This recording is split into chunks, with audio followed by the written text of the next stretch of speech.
Donald Trump has hit reverse on his retaliatory tariffs, announcing a 90-day pause for almost every country. Only one saw its tariffs massively increase. That country, say it with me, China. Hop aboard the Donald Trump economic rollercoaster. 1 week after Don sent markets into the biggest freefall since the pandemic. The third straight day of major losses after President Trump announced sweeping tariffs last week. He's changed course, putting a temporary 90-day pause on his so-called reciprocal tariffs just 14 hours after they came into effect. News that gave the US stock market its biggest gain since World War II. Markets have gone up after President Trump announced a 90-day pause on the vast majority of countries. Almost every country now, temporarily at least, reduced to a 10% tariff baseline. We'll continue to advocate that Australia's tariff rate should be zero. Our budget needs to be in good shape to prepare ourselves for whatever comes our way. All Australians should be relieved that the US tariffs are down to 10%. What were they before? 10. But that was a hard 10. This is a soft 10. Has more of a 7 energy, really. So why exactly did Donald, who said on Friday that his policies will never change his policies? Apparently because everyone was panicking, or as he put it, they were getting yippy, they were getting a little bit yippy. That yippiness a reaction to fears of a global recession. Fears that haven't gone away after Trump bumped China's tariff up to 125% following their reciprocal 84% tariff on US imports.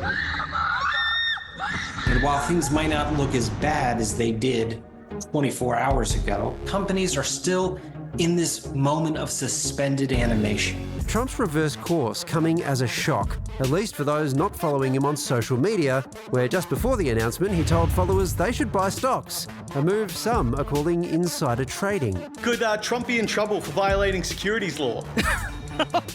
Yeah, he could be in a lot of trouble. Oh, Christ, you're serious. Next question. Meanwhile, China's reached out to Australia offering to join hands to defend global trade against America. But our government is keeping its hands to itself. We're not about to make common cause with China. That's not what's going to happen here. The Australian stock market surged in the wake of the news, and our dollar also recovered slightly. But what's in store for Aussie interest rates and super balances remains uncertain. My message to all Australians is on May 3rd to re-elect me, because my super is in serious shit, and at this rate I'm going to need to keep working until I'm 90. It's going to work out, and it's working out, I can tell you. Vote one, Susie. Now, joining us from DC is George Washington University's Stephen Hamilton. Stephen, some people are saying that this is just the art of the deal. Others reckon that Trump just doesn't know what the hell he's doing and he's lost. What do you think? Look, I mean, to be honest, it's very clear that, ultimately Trump wanted tariffs. That's what he wanted. He's wanted to do tariffs for 40 years. And last time he was president, people kind of held him back. And this time he's unleashed. And this plan was really the full Trump. And the only reason he said, it's reported today that he said he was fine with a recession. He just didn't want a depression, which I'm not sure I've heard anything quite so outrageous, frankly, from a national leader. And the only thing that stopped him was something quite extraordinary, which is the bond markets basically deserted the US. No one was willing to lend to the US anymore, and the effects of that could be catastrophic, and ultimately that's what tipped him over. Stephen, how stable do you think the situation is now, or is stable not a word we can use anymore? A stable genius, perhaps, yes. No, I think that, look, it's a highly uncertain situation. Obviously, they put this 90-day deadline on things, and so it'll depend a lot on what happens between now and then. But, we've put a 125% tariff on China, and that's America's third largest trading partner behind Canada and Mexico. So, there's still the 25% tariff on cars. There's still the steel and aluminum tariffs. There's tariffs on Canada and Mexico. These things are going to be economically disruptive.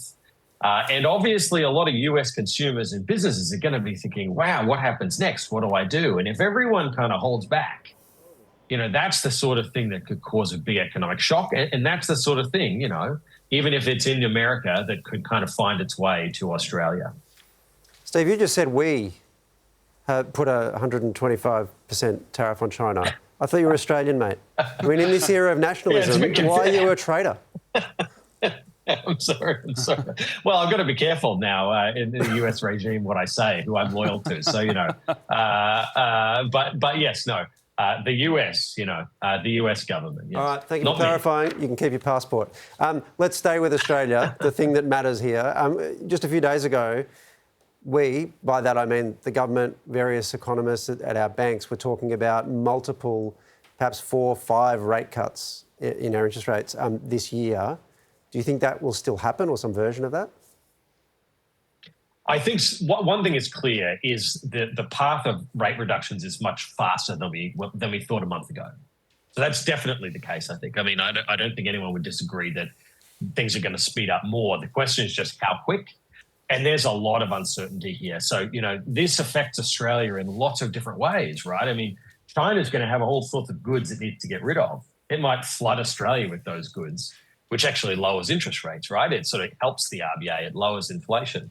And similarly, China's going to demand less of our resources, right? Which is going to also kind of cool the Australian economy, and so how that plays out. And of course, the bigger question of whether there is a kind of US recession, which of course would lead to kind of emergency rate cuts in Australia. We just have to wait and see. Well, Trump told all of his followers to buy stocks before the announcement. Should I start taking financial advice from his Truth Social feed?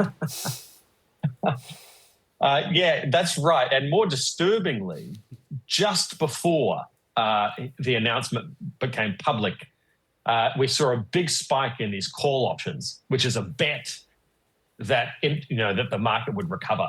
So there's some indication that there was insider trading, that someone on the inside made millions and millions of dollars in anticipation. So we'll have to figure out what happened there. All right, Stephen, thanks for your time.